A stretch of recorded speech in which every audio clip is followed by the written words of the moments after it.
I saw the United Kansas Party on the election history, as I was going through the years, through the different House districts. I went through all 125 House districts election. It's a lot. I haven't put it all out into the world yet, but 66. Yeah. It looks like it's going to be the only one where I'm going to get to be able to interview every single candidate. Okay. Because nice. I have the Republican candidate, I think this week. Okay. Yes. And then I'm working out a time for the Democrat candidate. Okay.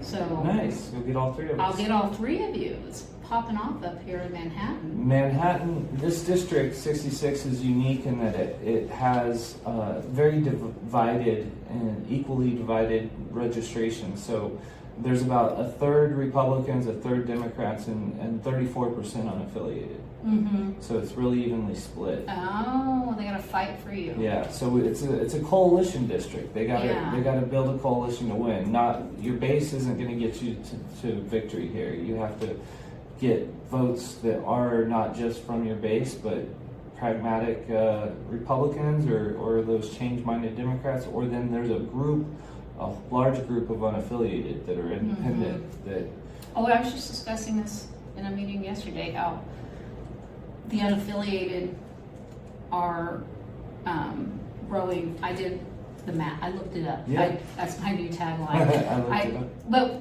what I mean by that is I made a big spreadsheet and a bunch of graphs and then analyzed the data and explained it in a very technical way. And then, and it's the fact. I mean, growing. we do know, Yeah. I've seen that federally, nationally, they've talked about it growing.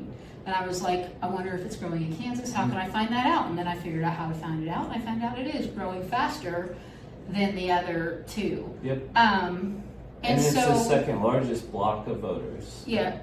What I would really love to do, if I had the capacity, maybe 2028, is, you ever seen Brewster's Million? Yeah.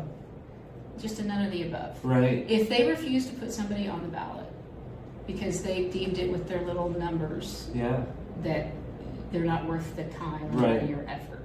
None of the 123 through 125 has not had a Democratic candidate since 2006. Okay. I don't know what it was before that. I didn't go back any further than 20 years, right? And they have a huge Hispanic population. They've been abandoned by the Democratic Party. So why? Of course, Republicans have strongholds, and nobody's even trying. And I don't know what the reasons are. If they're just not people there, or I don't know what's happening. Yeah. But so having a none of the above, because I believe I haven't been able to find it. They're so sneaky. They're so secretive with their information, like how exactly the write-in works. If you can write in I write in Daisy Duck when I don't have anyone to vote for. But if enough people, what I've seen on the histories, if enough people write in the same person's name, it gets its own line. If it gets a certain percentage of votes. Yeah. And then the rest get lumped into other write-ons. So if enough people did none of the above in District 123, because there's people that just don't go vote. Right. This will at least give them something to vote for. Yeah. But I don't have time to do all that. And you're not voting for a person. The ultimate protest vote. Yeah, I mean, if you're given no other choice, or if, they force this Gavin Newsom on me. Right. Yeah, I think I should get that rolled by 2028 for that alone. Yeah. Because what they're saying is, well, people don't come out and vote. They're unengaged. They're not paying attention. And the truth is, we're really paying attention, and that's why we're not voting for either of the choice on there. So we just don't go. It's like picking between the chickenpox and measles, and you don't want to pick either. Yeah, and I feel like that I don't have a voice in what's happening because if I don't go vote. And so I vote Daisy Duck, but I want enough people voting the same thing. That it shows. And none of the above is a great statement. It means you all suck. And that's also I choose none of the above. With fusion voting, so let's say you get 10% of the vote from, like, you're running and you get 40% from the Democrats, but you get 10% from the United Kansas vote. You now have 50%, but the difference was the United Kansas vote. And so when you go to the legislature or Congress, wherever you're elected, you're not just beholden to the major party. You actually have to be responsive to those people that sent you there, that is the United Kansas as well as the major party.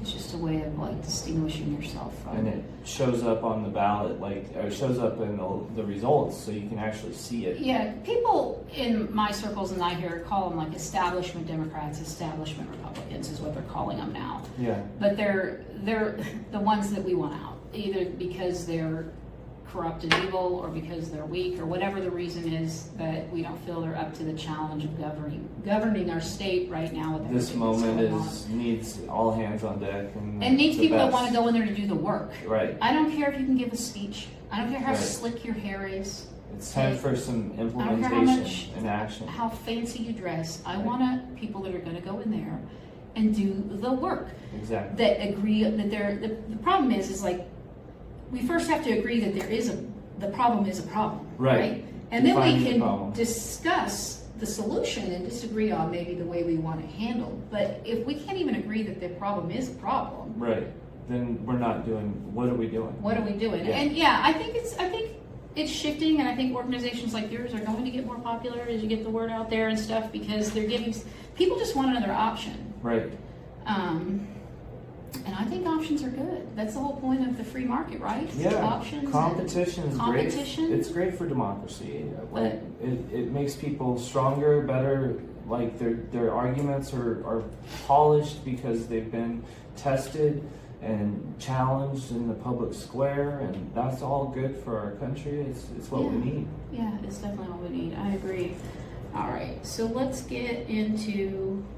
And another thing about fusion voting, I know that some people have said the ranked choice voting, Yeah. but I followed the election in New York, and I'm a fairly intelligent, educated person. I'm not the smartest person in the world, and I had a very smart person explain it to me, and then I finally got it. Yeah. But it's really confusing, and Is it? I feel like the average voter in Kansas is The not gonna ranked choice get or it. fusion?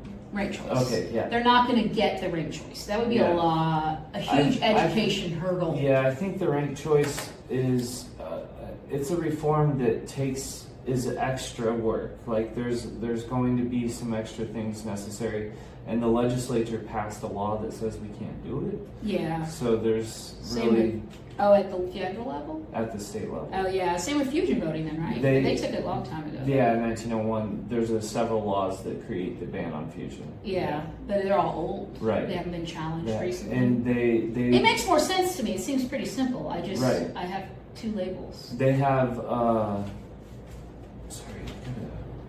they had a ban in 1901, but the legislature or the Supreme Court justices at the time were all Republican, and they recused themselves because they were part of the litigation at the time. So since they were Republican and the parties who banned the fusion, they recused themselves, and there was never any judgment. There was so nobody. We're kind of picking up from 125 years ago the case and trying to at least get it heard in front of the court. Well, I think you're doing a good job from what I've seen in the history of where you were to where you are now. Yeah.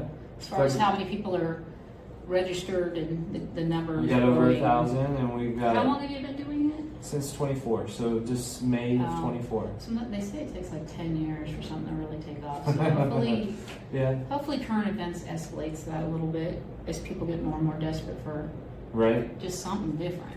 And we have to run a statewide candidate in order to remain a party. So for us to continue to be a party, you have to have a statewide candidate get 1%.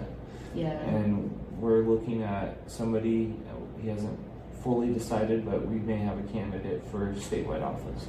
Oh yeah, for one of the For Secretary of State, most Secretary likely. of State. Oh. You heard it here first. Maybe Secretary of State. Yeah. All right, so a lot of these we kind of went over. If there's anything more you want to add, what I do is I have categories, and then I'm just going to ask the 3 questions. Okay. And then, because a lot of times it's asking for some specifics that people at the Kansas House level that are already usually don't have. You might have more.